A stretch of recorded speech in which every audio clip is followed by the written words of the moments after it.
Hello friends, welcome back to Vaigaisuvaikitchen. இது Arusuvaigalin Sangamam. இன்னைக்கு நம்ம வீடியோவில் ஒரு அசத்தலான மீன் குழம்பு தாங்க பார்க்க போகிறோம்.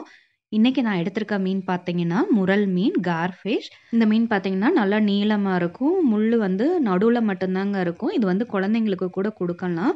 ஸோ அந்த அளவுக்கு நல்லா டேஸ்ட்டாகவும் இருக்கும். கிட்டத்தட்ட இது வெறா மீன் மாதிரியே டேஸ்ட் இருக்குங்க. இன்னைக்கு நம்ம மீன் குழம்பு எப்படி செய்யலாம்னு சொல்லிட்டு பார்க்கலாம். நீங்கள் நம்ம சேனலை ஃபஸ்ட் டைம் பார்க்குறீங்கன்னா மறக்காமல் சப்ஸ்கிரைப் பண்ணிடுங்க. நம்ம மீன் குழம்புக்கு ஃபஸ்ட்டு மசாலா ரெடி பண்ணிடலாம். அதுக்கு நான் 5லேருந்து 6 சின்ன வெங்காயம் வந்து சேர்த்துருக்கேன். 1 டீஸ்பூன் அளவுக்கு சோம்பு சேர்த்துருக்கேன். 1 டீஸ்பூன் அளவுக்கு சீரகம் சேர்த்துருக்கேன். 1/2 டீஸ்பூன் அளவுக்கு மிளகு சேர்த்துக்கலாம். மிளகு வந்து கொஞ்சமாக சேர்த்துக்கலாம். ஒரு 3லேருந்து 4 பல் பூண்டு சேர்த்துக்கலாம். அடுத்ததாக ஒரு துண்டு இஞ்சியை இந்த மாதிரி நறுக்கி வச்சுருக்கேன், அதையும் நம்ம சேர்த்துக்கலாம். இப்போது நம்ம 3 டீஸ்பூன் அளவுக்கு வெறும் மிளகாய் தூள் வந்து சேர்க்குறோம். இன்றைக்கி நான் 1/2 கிலோ மீன் எடுத்திருக்கேன், அதனால் 3 டீஸ்பூன் அளவுக்கு சேர்றேன். நீங்கள் மீனுக்கு தகுந்த மாதிரி போட்டுக்கோங்க, அதே மாதிரி உங்கள் காரத்துக்கு தகுந்த மாதிரி போட்டுக்கோங்க. 3 டீஸ்பூன் மிளகாய் தூளுக்கு 6 டீஸ்பூன் அளவுக்கு நான் இங்கே தனியாத்தூள் சேர்க்குறேன். 1 மடங்கு மிளகாய் தூளுக்கு நம்ம 2 மடங்கு தனியாத்தூள் வந்து சேர்க்குறோம். நல்லா பேஸ்ட்டாக அரைச்சி எடுத்துகிட்டு வந்துடலாம். பாருங்கள், இந்த மாதிரி நல்லா திக்காக அரைச்சி எடுத்துக்கலாம். இப்போ நான் ஒரு கைப்பிடி அளவுக்கு புளி வந்து ஊற வச்சுருக்கேன். நம்ம நெல்லிக்காய் சைஸோட கொஞ்சம் கூடுதலாக இதை வந்து சுடு தண்ணியில் வந்து ஒரு 10 நிமிஷம் ஊற வச்சுருக்கேன். நம்ம சுடு தண்ணியில் ஊற வைக்கும்போது நம்ம ஈஸியாக கரைச்சிக்கலாம். இந்த மாதிரி நல்லா கரைச்சிருங்க. கரைச்சிட்டு வந்து வடிகட்டிடுங்க. அடுத்ததாக 2வது ஃபில்ட்ரேஷனுக்கு ஒரு 100லேருந்து 150 ml வந்து தண்ணி சேர்த்துட்டு அந்த புளியை மறுபடியும் கரைச்சிட்டோன்னா நம்ம 2வது தடவை வடிகட்டி எடுத்துக்கலாம். இப்போது 1/2 டீஸ்பூன் அளவுக்கு மஞ்சள் தூள் சேர்த்துக்கிறேன். அடுத்ததாக இதுக்கு தேவையான அளவுக்கு உப்பு சேர்த்துக்கிறேன். இப்போ இதை நம்ம நல்லா கரைச்சி தனியாக வச்சிடலாம்.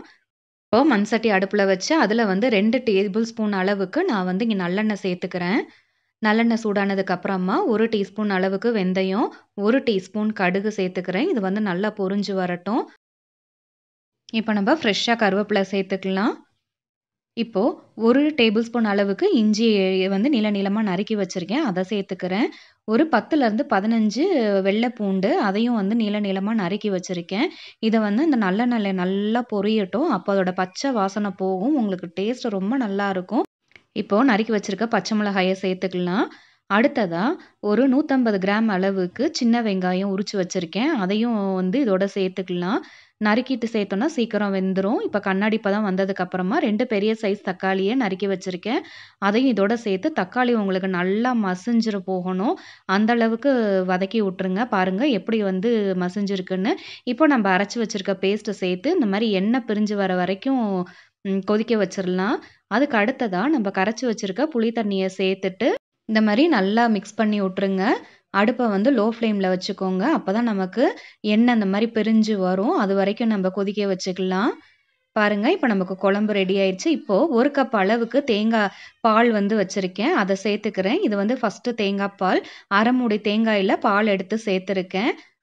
இப்போது நான் வந்து இங்கே மீன் சேர்த்துக்கிறேன். நான் இன்றைக்கி முரல் மீன் வந்து சேர்க்குறேன். நீங்கள் எந்த மீனாக இருந்தாலும் இதே ஸ்டைலில் வச்சிங்கன்னா நல்லாயிருக்கும். மீனை சேர்த்ததுக்கப்புறம் அடிக்கடி கரண்டி போட்டு கிண்டக்கூடாதுங்க.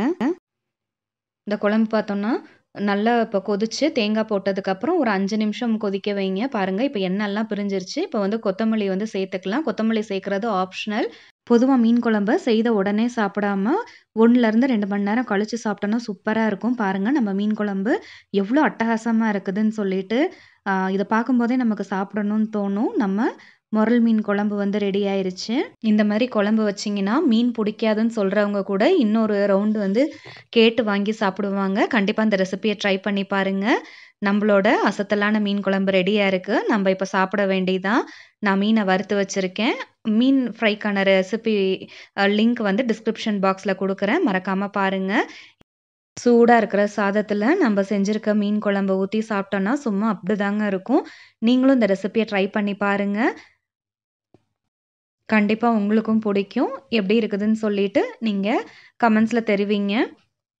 நீங்கள் நம்ம சேனலை ஃபஸ்ட் டைம் பார்க்குறீங்க, இன்னும் சப்ஸ்கிரைப் பண்ணாமல் இருந்தீங்கன்னா மறக்காமல் சப்ஸ்கிரைப் பண்ணுங்கள்.